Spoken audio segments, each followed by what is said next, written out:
Bonjour et bienvenue. Merci d'être participé à cet atelier sur comment embarquer les citoyens à mes côtés. Je serai l'animateur avec Victoria Souvérance. Victoria, je te laisse te présenter. Ouais, Espérant, bienvenue. Moi, je suis chargée de mission solutions fondées sur la nature au CPE des Bains Lotiers de la Planche et je travaille beaucoup sur les notions de concertation. Et Antoine Gawrowski, je suis au Conseil régional de Bourgogne-Franche-Comté. Donc, tout de suite, sans plus attendre, je laisse la parole à Monsieur le maire. Merci. Bon, merci, bonjour à tous. Donc, je suis Hervé Bonoury, le maire de Falaise. Falaise est une petite ville de 8000 habitants en Normandie. Et je vais vous parler un petit peu de ce projet que nous terminons de renaturation de Lente et de la façon dont on a embarqué, puisque c'est le thème de votre atelier, les habitants dans ce projet. Euh, Quelques éléments pour situer un peu le projet. Vous avez une photo là à l'écran, c'est une rivière qui traverse la ville, qui s'appelle Lente, et cette rivière alimentait un plan d'eau, c'est celui que vous avez. Et comme vous pouvez voir, ce plan d'eau est en cœur de ville, au pied du château et des remparts. Donc il y avait un attachement fort des habitants à ce projet. Il faut savoir malgré tout à ce plan d'eau. Il faut savoir que c'est un plan d'eau qui était artificiel et qu'il n'a pas toujours été là. Et c'est un point important pour la suite des événements, c'est-à-dire que pour bien comprendre, le plan d'eau a été installé dans les années 60 sur un quartier qui s'appelait le quartier des Maisons Blanches, qui avait été bombardé à l'été 44. Et dans les années 60, le conseil municipal avait décidé de ne pas réurbaniser cette partie, de ne pas reconstruire ce quartier qui est un quartier populaire, avec des maisons un peu vétustes, où il y avait des ouvriers, des lavandières, et a décidé de transformer cette partie de la ville en zone touristique avec un camping et notamment un plan d'eau. Les Falaisiens, pour bien comprendre, étaient vraiment attachés à ce plan d'eau qui pourtant n'était pas historique, hein. Euh, mais ce plan d'eau avait un problème, c'est qu'il était plein de vases.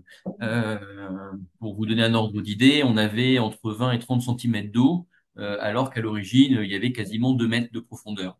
Donc, il y avait depuis des années un besoin de désenvaser, et nous avons fait campagne en 2020 sur le désenvasement du plan d'eau, entre autres, et la volonté de faire de ce lieu un lieu de balade. C'est un point important parce que je veux bien ce que je vous montrer, c'est que nous, et c'est comme ça que nous avons intégré notre élection de 2020, nous avions un programme qui était vraiment très détaillé, une feuille de route très détaillée. Et ce programme, pour moi, c'est le contrat de confiance avec les habitants. Donc, à partir du moment où on note quelque chose dans le programme, on est censé le faire. Sauf que, patatras, 6 mois après notre élection, l'État nous dit, eh ben non, vous n'allez pas pouvoir désenvaser le plan d'eau, c'est pas aussi simple que ça, parce que votre plan d'eau, il est alimenté, il est sur une rivière, et ça fait un obstacle au développement de la faune et de la flore. Enfin voilà, vous connaissez, je ne vais pas rentrer dans le détail. Et l'État nous a dit, mais si vous voulez, ce sera très compliqué pour vous et on ne vous aidera pas, surtout financièrement. Donc, c'est un peu modifié notre route. Et donc, ce qu'il a fallu faire, c'était de trouver un moyen de réorienter le projet, faire accepter aux Falaisiens la disparition du site et son histoire récente, puisque l'histoire n'avait qu'un demi-siècle, faire accepter qu'on ne pourrait plus faire de pêche loisir, puisque la proposition de l'État, c'était de dire, l'État et des spécialistes et des experts, hein, c'était de dire, vous nous supprimez ce plan d'eau, et faire accepter aux habitants que on renonçait à un engagement de campagne, sachant qu'on venait d'être élu, c'était une alternance, ça faisait 6 mois qu'on était élu et on commençait déjà à faire marche arrière. Donc, on avait vraiment un enjeu politique fort vis-à-vis de la population qui aurait très pu bien dire, mais bon, vous, les nouveaux, vous avez promis des trucs, vous les faites pas. En plus, vous saccagez, vous supprimez notre plan d'eau préféré. Voilà. Pour bien comprendre l'attachement des Falaisiens au plan d'eau, c'est là où on va faire les photos de mariage. Enfin, voilà, quoi. Il y a vraiment un point fort. Donc, mais bon, on s'est dit, il n'y a pas le choix, il faut bien qu'on avance. Donc, on a essayé d'identifier des objectifs qui parlent aux habitants. Donc, on conservait nos objectifs de désenvaser et de faire un lieu de balade, mais on a fixé objectifs complémentaires. Redonner une continuité écologique à la rivière, ça pouvait parler à certains habitants. Lutter contre les inondations, ça pouvait parler à certains habitants, notamment ceux qui sont en aval, qui ont été inondés en 1999. Et créer un espace naturel favorable à la préservation de la faune et de la flore qui favorise les déplacements piétonniers. Avec ces quelques objectifs complémentaires, on s'est dit on devrait réussir à embarquer avec nous une partie des habitants qui soit ont été inondés, soit qui ont une sensibilité environnementale ou quelque chose comme ça.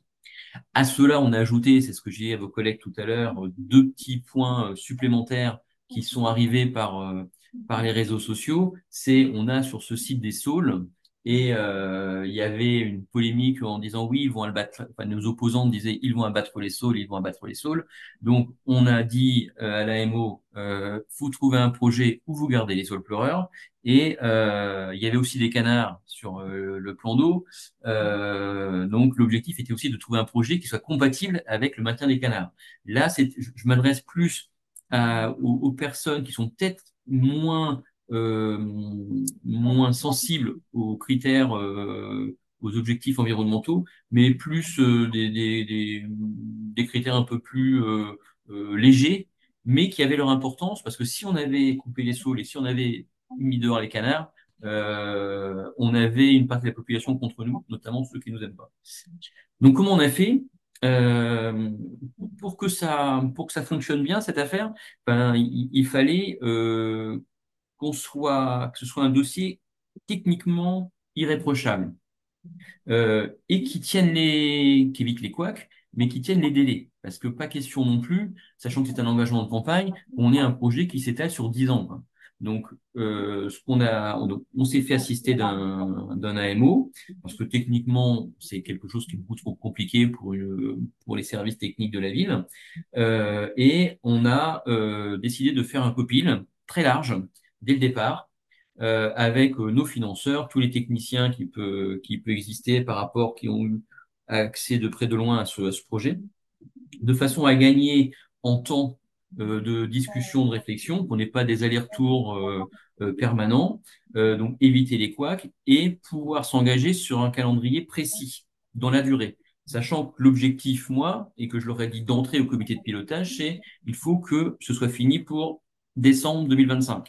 Pourquoi? Tout simplement parce qu'en mars 2026, j'ai une échéance et je voulais pas que ce soit un projet qui s'étale au-delà du mandat.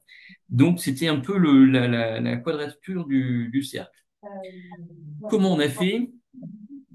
On a mais c'est parce que c'est comme ça qu'on fonctionne déjà sur les autres sujets, on a réussi à nouer avec nos habitants une relation de confiance. Mais pour que la confiance soit là, il faut qu'il y ait de la transparence. On ne peut rien cacher. Donc, on a été clair sur la durée du chantier. C'est un chantier qui va durer 3 ans. On a été clair sur les enjeux techniques, sur les difficultés. Dès qu'il y a eu des difficultés au cours de ces 3 ans, eh bien, on les a partagées avec les habitants. Récemment, là, il y avait une histoire de pieux qu'il fallait enfoncer à 7 mètres alors que c'était pas prévu. Ça a généré du retard. Et bien voilà, au détour d'une conversation, d'un post Facebook ou d'un article de presse, eh bien, on communique auprès des habitants sur les difficultés qu'on peut avoir au niveau du chantier. Et là aussi, on a été clair au niveau du budget avec combien ça allait coûter. Les habitants, on les a vraiment embarqués et associés sur l'intégralité du projet. Parce que autant ils avaient validé le simple désenvasement, mais ils n'avaient pas validé autre chose. Et ils n'avaient pas, entre autres, validé la suppression du plan d'eau. Donc, on a décidé de leur demander de trancher. On a organisé un référendum. On avait demandé à l'AMO de travailler sur 3 projets. Le projet à minima, c'est-à-dire qu'on supprime le plan d'eau et on refait une rivière, simplement. Le projet proche de ce qui existait, c'est-à-dire on fait un plan d'eau, mais on déconnecte la rivière, ce qui permettait de conserver un peu de pêche loisir, ou autre comme ça. Ou alors on fait un projet intermédiaire avec des mares. On retrouve la rivière, mais qui alimente quelques mares. Donc, l'AMO a travaillé sur ces 3 projets où on a été très clair et très précis dans le descriptif avec les avantages et les inconvénients de chaque projet. Avantages pour la faune, pour la flore, en termes de travaux, de complexité de travaux ou autres, et en termes de coûts, et le reste à charge pour la ville de Falaise sur les trois projets. Et on a mis en place une campagne électorale, entre guillemets, lambda, hein, c'est-à-dire une grande réunion publique. On a présenté aux habitants les trois projets. On a fait deux magazines, deux éditions du magazine municipal pour présenter les projets. Dans les bureaux de vote, on avait des kakémonos qui présentaient les trois projets. Il y avait un élu qui était toujours là pour répondre aux questions, parce que très souvent, dans 90% des cas, les gens se sont arrêtés devant les panneaux avant d'aller voter. Donc, il y avait un échange qui permettait d'expliquer. Donc, on a été très fort dans l'information et la communication des électeurs et on a organisé le vote sur une semaine. Et les gens venaient voter alors, sur la base de l'inscription sur liste électorale, tout simplement. Et ensuite, on a communiqué tout au long du projet et on a essayé, alors communiquer avec avec les réseaux sociaux, la presse, on avait plein de petits points de presse, et on a essayé vraiment de faire en sorte qu'ils s'approprient ce projet. Le fait de communiquer réellement quand il y avait des nouvelles étapes, ben, on constatait que le week-end, ben, les gens allaient voir ce qu'on leur avait raconté dans la semaine ou ce qu'ils avaient lu dans la presse. Et il y a eu deux moments forts, j'ai trouvé, moi, sur cette période. Le premier, il est en janvier dernier, parce que c'est vrai que quand les pelleteuses sont là, bougent des dizaines, voire centaines de mètres cubes de terre, ils les mettent à un endroit, ils les redéplacent après. On a du mal à percevoir un petit peu la finalité du projet. Et on s'est dit, on a organisé en janvier, là, on s'est dit avec mon premier agent, on pourrait donner rendez-vous aux habitants qui ont besoin d'informations, de se retrouver un dimanche matin sur place, voilà, pour répondre aux quelques questions, parce qu'on était interpellés un petit peu. Et puis, donc c'était un dimanche matin de janvier 2025. On s'est dit, voilà, on va avoir 20 personnes qui vont venir à notre truc, là, et on s'est retrouvé à 120 habitants qui sont venus. Donc, on a été obligé de faire deux groupes d'ailleurs. Et on a repris l'ensemble du projet, on a visité, on a expliqué tous les aspects techniques et le pourquoi on faisait comme ci, le pourquoi on faisait comme ça. Et ça a très bien fonctionné, ce qui nous a permis d'entretenir un bouche à oreille favorable par rapport au projet. Et c'est important pour nous parce que, comme je le disais tout à l'heure à vos collègues, c'est un projet qui engage la ville sur 50 ans, 60 ans, un siècle. Donc, on peut pas faire comme si c'était et qui touche tout le monde, comme si c'était un sujet mineur. Et le deuxième, tout comme on a imaginé, enfin moi j'ai imaginé, mais j'étais pas né à l'époque, mais que dans les années 60, quand ils ont créé le plan d'eau, c'était un fait historique majeur pour la ville de Falaise. Lorsqu'on a remis la rivière dans son cours, même si le cours a été un peu changé, si on fait des méandres supplémentaires, mais on a invité la population à venir assister au dernier coup de pelle. Et il y avait, vous voyez sur la petite photo qui est à droite, hein, il y avait peut-être 300 personnes en tout qui sont venues voir ce moment un peu historique où l'eau quitte le petit canal qui avait été fait pendant les travaux pour retrouver son lit définitif. Voilà un petit peu comment on a associé la population. Donc, je dirais qu'aujourd'hui, il nous reste 2 mois et demi, 3 mois de travaux. On va tenir les délais normalement. La population aujourd'hui, elle est très globalement satisfaite.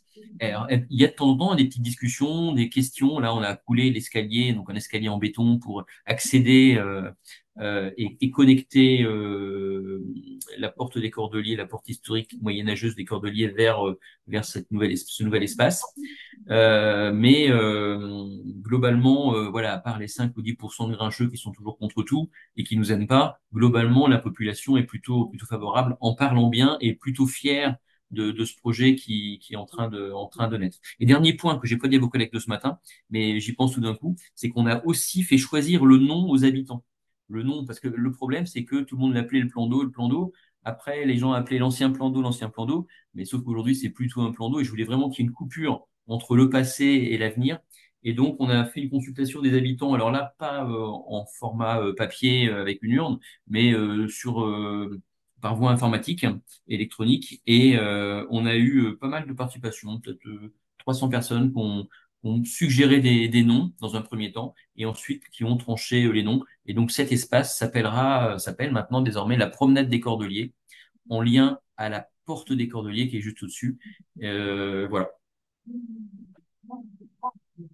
Merci, monsieur le maire. On va passer aux questions. Je passe avec le micro parce qu'en fait, on peut communiquer qu'à travers le micro. Qui veut poser une question? C'est une question et surtout de la curiosité. C'est quel projet qui a été retenu par les habitants? C'est juste remembrage du cours d'eau, création d'un plan d'eau à côté ou pas? Voilà, c'est juste par curiosité. Alors c'est le projet intermédiaire. Alors, je ne sais pas si j'ai une photo. C'est celui-là. C'est un projet intermédiaire, c'est un projet avec des mares. Il y a 3 mares. C'est celui que vous avez à l'écran là. Euh, 3 mares, donc la rivière coule au milieu. Et l'idée avec des pontons, des plattelages, l'idée c'est que ce soit un lieu de découverte, mais aussi un lieu, et c'est un point fort qu'on a mis en avant, c'était le côté balade. Avant, on ne pouvait pas faire le tour complet du plan d'eau. Concrètement, on pouvait, mais il fallait remonter sur la route qui remonte à la porte des Cordeliers là-haut. Et là, grâce à ce nouvel aménagement, on pourra se balader au milieu de la promenade des Cordeliers. On pourra marcher au-dessus des mares. Donc, il y avait un côté à la fois sportif, à la fois découverte intéressant. Et je pense que ça aussi séduit un petit peu.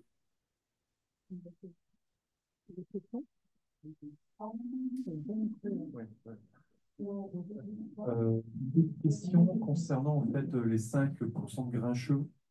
Oui. Parce que voilà, j'ai des retours d'expérience multiples avec ces 5%, même ce 1% ou 0,5. J'étais sur un réseau de personnes de 25 000 adhérents. Il suffisait d'avoir 5 grincheux qui mettaient le feu aux poudres. Comment vous avez travaillé? Vous avez travaillé avec Facebook, hein, ou est-ce que les personnes pouvaient donner des avis par des médias informatiques en fait, ou c'était pas possible, vous avez bloqué en fait ces entrées. Alors, dans la préparation du projet ou après? Bah, en général, je veux dire, dans toute voilà, dans la préparation, pendant les travaux, les personnes Alors, qui n'étaient pas le- contentes pour les sols, j'ai déjà eu aussi, et qui étaient assez virulents et qui faisaient un peu effet boule de neige sur les réseaux Facebook, ou même des associations qui se sont créées, dans certains cas, contre le projet et qui faisaient aussi boule de neige. Ouais. Vous avez eu ce cas? alors, ouais. Donc, on n'a pas eu d'association déjà. On a eu peur à un moment, tout au départ, d'une association de riverains, parce qu'il y avait deux, trois riverains qui étaient contre. Mais très vite, le fait, enfin, c'est un point important, le fait d'avoir fait valider le sujet par les électeurs a fait que ça nous a assuré d'une garantie démocratique. On ne pouvait pas nous taxer de faire des choses dans notre coin. Donc ça a été un point fort, surtout qu'on ne s'était pas engagé nous au départ sur la disparition du plan d'eau. Donc c'était vraiment important pour moi d'avoir la validation des électeurs. Et ce qui fait que, et d'ailleurs ça me permet de le rappeler de temps en temps, hein, quand il y en a qui râlent un peu en disant mais c'est le choix des Falaisiens, donc bah, voilà. Et souvent je leur demande mais est-ce que vous avez voté à l'époque? Souvent ils me disent non, donc comme ça le problème est résolu. Mais donc ça c'est un point. Après on a eu les quelques les grincheux quand je vous dis c'est des gens surtout sur les réseaux sociaux, hein, sur les moustiques, enfin des choses comme ça. Mais on arrive, et ça je le fais souvent, quand je sens que on n'a pas coupé les commentaires, mais sur les posts de la ville, sur la page Facebook de la ville par exemple, quand il y a des propos qui... On essaye de rectifier, de répondre, alors ça prend un peu de temps, hein, je ne vous cache pas, j'essaye de répondre avec les réponses, les vraies réponses. C'est-à-dire que les gens, ils délirent souvent, ils partent sur des trucs complètement faux. Et quand vous rappelez exactement quelle est la décision, pourquoi elle est prise, et que vous l'argumentez, en général, eh bien les gens favorables au projet reprennent la main en likant ou des choses comme ça. Et ce qui fait qu'on arrive à étouffer un petit peu la parole des opposants. Parce que des fois, par exemple, la dernière attaque enfin la dernière attaque, elle date d'hier, c'est pas vieux, ou hier ou avant-hier, je sais plus, parce qu'on a coulé l'escalier. Et puis il y a quelqu'un qui dit ah bah oui, bravo pour l'accessibilité pour les personnes à mobilité réduite, par exemple. Alors, quelqu'un qui connaît rien, et j'explique à la dame que au regard de la norme PMR, le seul moyen de rendre accessible aux personnes à mobilité réduite de ce côté-là la promenade des Cordeliers, c'est d'installer un ascenseur. Alors automatiquement, bah, les gens ils disent bah oui, il a raison, on va pas installer un ascenseur à ce niveau-là. Après, je lui dis bah voilà, les personnes à mobilité réduite peuvent descendre et passer de l'autre côté et pourront accéder puisque le reste sera accessible. Quand on prend le temps, alors par contre ça prend du temps, hein, mais quand on prend le temps d'expliquer et de le pourquoi de telle ou telle décision, j'ai réussi moi et le service com, on a réussi à éteindre une très grosse partie des incendies qui pouvaient couver ici ou là. Les deux questions, la première, la stratégie participative, est-ce qu'elle a été définie bien Plus fort, avant le projet, plus fort. ou est-ce que ça a été quelque chose qui est venu en phase de réalisation? Et la deuxième question, c'est quel est le taux de participation que vous avez eu à la consultation et à la validation? J'ai pas entendu la toute première question, c'était quoi? La première, c'est est-ce que c'était une stratégie élaborée préalablement à la mise en place du projet? Et combien de temps ça a pris pour mettre en place cette stratégie? Alors, sur la première question, ça a été assez rapide, parce que comme je vous disais, nous, on est élus en fin juin 2020, et on apprend qu'on ne pourra pas faire ce qu'on avait prévu en janvier ou février 21. Et là, on est septembre 25, donc ça a été relativement rapide. Euh, je crois de mémoire que le vote, on l'a fait en 22, septembre 22, début septembre 22. Donc c'était assez rapide, mais pour moi c'était assez rapide, mais assez naturel dans la façon de faire, puisque le type de communication que j'ai avec les habitants, c'est quelque chose que j'ai depuis le début et pas spécifiquement sur ce projet-là. Donc pour eux, ça a été naturel. Il y a un contrat de confiance quelque part. Ils savent comment je fonctionne et ce qui fait que ça a permis de gérer assez facilement le sujet. Le coût du référendum, enfin pas le coût, mais l'idée du référendum, c'est quelque chose qu'on avait mis dans notre programme municipal en disant qu'on n'hésiterait pas à consulter les Falaisiens sur les projets qui engagent la ville sur de la durée. Et là, c'était l'exemple type où on pouvait dégainer cette proposition qu'on a faite dans le programme municipal. Et sinon, sur la participation, on est aux alentours de 15%. Alors, ça fait pas beaucoup comme ça par rapport à une élection normale, mais sur ce type de consultation, c'est énorme. C'est comme disait quelqu'un l'autre jour, c'est 4 fois à peu près ce qu'obtient la mairie de Paris lorsqu'elle consulte les Parisiens sur des sujets divers et variés. Donc c'est 15%, c'est plutôt haut comme participation sur un corps électoral complet, hein, puisque c'est toute la liste électorale qui est participée. Une question? Juste techniquement, est-ce que sur le territoire, il y a un syndicat de rivière? Est-ce que vous êtes fait aider par un syndicat de rivière? Parce que je ne me souviens pas avoir vu le nom d'un syndicat de rivière sur la liste que vous aviez mis. Pour l'aspect technique et pour l'aspect un peu concertation et justement référendum, est-ce que vous avez vraiment tout fait en interne à la mairie ou est-ce que vous êtes fait aider par un bureau d'études de concertation justement pour essayer de mettre en place une concertation avant ce référendum? Non, alors au niveau communication, on a tout géré en interne. J'ai piloté avec la directrice des services et puis le service communication. Alors c'est une petite équipe, nous, hein, ils sont trois, hein, on a 8 000 habitants. Et par contre, pour l'AMO, on a pris le syndicat mixte du bassin de la Dive, puisque Lente, la petite rivière, se déverse ensuite dans la Dive. Et c'est un point important déjà, on n'aurait pas été capable, nous, de gérer un projet techniquement comme celui-là. Et puis, ce que je disais tout à l'heure, c'est vraiment important d'avoir une confiance totale dans votre interlocuteur. Et on a la chance d'avoir au SMBD un gars qui est vraiment top techniquement. Et on a vraiment travaillé main dans la main et en confiance sur le projet, lui me faisant remonter dès qu'il avait un petit problème, ce qui me permettait, moi, je jugeais si il fallait que je le reporte ou pas auprès des habitants ou communiquer dessus pour, voilà. Donc, non, non, c'est un point qui est vraiment important de se faire assister, tout au moins sur le côté, sur le volet technique. Une collectivité sur un projet comme ça, pour moi, il faut. Et ça rassure en plus les habitants de se dire, ben voilà, comme c'est un sujet super sensible, en termes d'environnement, gestion des milieux aquatiques, tout ça, c'est bien d'avoir des pros avec vous, quoi. Question? Pour le micro. Merci, monsieur le maire. On va vous libérer et on va repartir sur une séquence de travail. Eh Bravo ben, pour bonne votre journée. témoignage et puis surtout pour l'opération qui est menée d'une main de maître. Merci beaucoup, bonne journée à vous. Merci à vous. À bientôt. Au revoir.